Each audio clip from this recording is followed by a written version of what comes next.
I think that no matter who you are or where you come from, if you grew up with video games, then there are probably a few that you remember pretty fondly. If you're anything like me, you think about these games a lot, and probably even replay them on a regular basis. And those of you who are lucky enough might even have ROM hacks or mods available for these games to elevate them even further. Most of my childhood took place in the 90s and the early 2000s, and I was a Nintendo boy, so I grew up playing games like A Link to the Past, Super Metroid, Secret of Mana, Super Mario World, Star Fox 64, Ocarina of Time, Majora's Mask, Super Mario 64, Link's Awakening, and The Return of Samus. You know, just to name a few. I just listed 10 games, and in any other script or video that would be a little excessive and way too many to read out loud like that. But let's play a little game with that list, shall we? Out of those 10 games, how many of them have direct remakes or remasters? It might surprise you, but the answer is 7. All of them except for A Link to the Past, Super Metroid, and Super Mario World have been remade or remastered and then re-released for a newer generation console or handheld. And depending on just how cynical you want to be, you can count A Link Between Worlds on the 3DS, as much as I love it and as great of a game I think it is, a cash-in on the world that A Link to the Past previously created. And Super Mario Maker, also as good as it is, a cash-in on the mechanics of many past Mario titles, including Super Mario World. This leaves Super Metroid as the only unexploited treasure in my list of 10 games. And coming in just a few months, we finally have the release of one of the most hotly anticipated titles of all time after years of silence and confusion about whether or not it would ever come out, yet another remake. Final Fantasy VII is loved by so many people, so the hype is understandable, but that doesn't make it any less interesting of a concept to me. It's not like I don't understand the reasoning behind these remakes and remasters existing. Many of the games we grew up with, especially those from the early days of home consoles and 3D games, haven't exactly aged well. Final Fantasy VII, as revolutionary as it was in 1997, is a visually disgusting and borderline unintelligible mess by today's standards. Link's Awakening, until recently, only existed on an incredibly underpowered battery-chugging handheld gaming system from the 1980s. And even if you did manage to get your hands on these games in their original forms, new players would likely be held back by clunky control schemes and archaic design philosophies, many of which are a result of harsh technological limitations. So, having said that, it sounds like just about any game would benefit from a modernization update, right? Well, this is kinda where I start to argue with myself. On one hand, I'd love for a well-made remake of Super Metroid to impress the world and introduce a new generation of gamers to one of my favorite titles of all time. This could potentially turn them towards the original game, which would bolster the community around it, and who knows what else. All I know is that I'd have more people to gush over Super Metroid with, and that'd be pretty great. But on the other hand, bad remakes and remasters do exist. You'd think remasters at least would be simple, but botched jobs like the embarrassing visual disaster that is the Final Fantasy VI remake and the lazy and incomplete failure of a port job that is the Tales of Symphonia PC port exist. And yes, I'm counting PC ports of older console games as remasters for the sake of argument here, because they fill much of the same niche. These are a couple of particularly bad remasters, and while older fans of these games will be upset by the butchered art style of Final Fantasy VI, for example, it's still available to a newer generation of Final Fantasy or even general RPG fans to discover and enjoy on modern hardware. A luxury that isn't available outside of emulation, which has only gotten harder to access as publishers have started cracking down on the infringing nature of it over the years. Outside of terrible technical issues that worsen the experience with the game as a whole, even a bad port job can be better than nothing. Remakes are a completely different beast and have a much harder job to pull off, and as far as I see it, there are two different paths to take with a remake. First, you can rebuild the entire game up to more current standards. Keep the design, the quirks, the warts, the gameplay, and the world, but update the graphics, the engine, the controls, and maybe take a few liberties here and there with extra content or revised portions of the gameplay. This is the route that Nintendo chose to take with their remakes of Ocarina of Time and Majora's Mask on the 3DS. You'll find a little bit of contention among some of the most die-hard fans of these games about which is the better version because of a few of those changes, but I think that by and large, the remakes are accepted as the de facto way to play these games. It's just too bad that the remakes themselves are now on an outdated handheld console, but hey, that's Nintendo for you. The second path to a remake is to take the core of the game's gameplay, ideas, and world, and then take massive creative liberties with those to craft a new game in the original game's image. The Final Fantasy VII Remake is taking this path, as did Metroid Zero Mission, and the 2 remakes for Metroid 2: The Return of Samus. This can risk completely alienating the fanbase of the original game, as witnessed by some of the outcry from fans when they saw that the first combat reveal of Final Fantasy VII showed that it was turned into an action RPG instead of a turn-based game. In spite of that, however, I think that this is the easier and more desirable path to take. That's because with this method, you can think of the original game as more of a storyboard or an outline than a strict blueprint. And those of you who struggle with IKEA furniture, I think you know what happens when you mess up the instructions. I adore Secret of Mana. It's safe to say that it's one of my all-time favorite games, but even I can recognize that it has aged very, very poorly. A combat and movement system that was revolutionary in its day is now restrictive and tedious. A magic system that's a lot of fun to explore at first, but breaks the game and halts the flow of combat.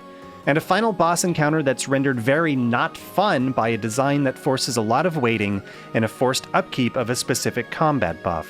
Frankly, this is a game that really could have benefited from a good modernization of its worst elements. Tighten up some of the more boring dungeons, rein in the balance, improve the magic system, and tweak some of the bosses to be more fun. Instead, what we got was a bare-bones remake in a new engine that completely overhauled the graphics and attempted to follow the original game like a blueprint.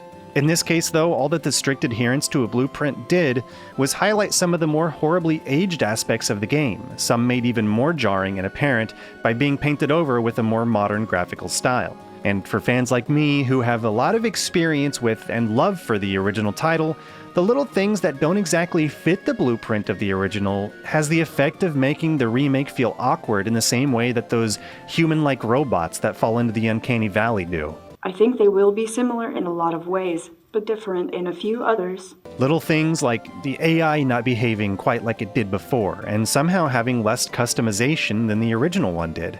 Like the cooldown timer in between swings being just slightly off, enough that it really messed with my muscle memory while playing. And like the blast-off animation after getting shot from a cannon being completely scrapped for no reason, even though it's one of the most important world-building bits of the early game that teases the size and the geography of the world you're adventuring in. So what we have here is a remake that still feels aged because it copied the original basically word for word, but that older fans don't care for because it didn't copy the original well enough and then introduced new jank on top of it. It's a difficult situation to win for any developer for sure, but I think that with enough care, it can be done. It just seems to me that in this particular situation, there weren't enough people in charge of the project who cared enough about the game to pay more attention to all of the details. They got kinda close, but that's why I chose the Uncanny Valley metaphor earlier. The blueprint method was all wrong for this game, in my opinion. It really needed some changes, but all it got was worse. Square Enix is responsible for a significant amount of these poorly cobbled together remakes and remasters to the point where it just feels like this publisher, in particular, is attempting to cash in on the nostalgia and the goodwill of past and repeat customers to make a quick buck for minimal effort. And that's partially why the more cynical side of me is getting sick of seeing remake after remake and remaster after remaster make headlines and garner hype. Don't get me wrong, I'm really looking forward to the Final Fantasy VII Remake 2, and arguably a game that's this iconic that has aged as poorly as it has is more than worth the effort. But with so many remakes and remasters popping up year after year, I can't help but think that it starts to feel a little bit exploitative, you know? In the earlier days of gaming, everyone was taking risks to create new and exciting games with wild ideas that haven't ever been seen before, but today, we're just copying the more successful of those ideas and reselling them to those who loved them the first time around. And to make things worse, if the remake is a console-only release, then you can bet it's going to be packed away with its console once the next generation is released, and unless infinite backwards compatibility is part of our future, there's suddenly a reason to ask for a new remastered port or yet another remake of the same title. It never ends, dude. How many times am I gonna have to buy the same Zelda game? Nostalgia's a hell of a drug, though, and it's hard to really blame these companies for cashing in, or us players for falling for it. Hell, I'll probably buy every remake of my favorite games until the day I die, as I try to chase the wonder and excitement that I felt the first time I ever played the original. But is it too much to ask for these remakes to be more like Final Fantasy VII or Samus Returns and, less like Secret of Mana or Final Fantasy VI? At least the former titles are trying something new in the context of the old. Sure, it's still kind of a nostalgia cash-in, but it's still exciting and new in its own right. It's the best of both worlds. Or at the very least, don't bother remastering a game without a clear understanding of why it's considered a classic in the first place. At the end of all of this, you may be wondering, hey, Clown, what even is the point of this video? And honestly, I don't really have a point other than to rant a bit. At the end of the day, I love remakes when they're necessary and needed, though I'd argue that Metroid Fusion absolutely does not need one, neither does Super Metroid or A Link to the Past. Feel free to try to change my mind. But sometimes the frequency of these remakes can feel a bit excessive. I think that in a perfect world, instead of remakes or remasters, or trying to retread the same ground over and over again, we'll take what worked in the past and use it as inspiration.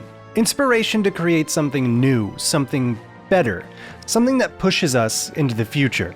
Pantheon Rise of the Fallen, I think, is a pretty good example of what I mean here. This is an MMORPG that's coming soon that takes a lot of inspiration from games like EverQuest and knows exactly what made those great. Instead of trying to directly emulate EverQuest and what it did, Pantheon is attempting to take those aspects that work and evolve them into the future.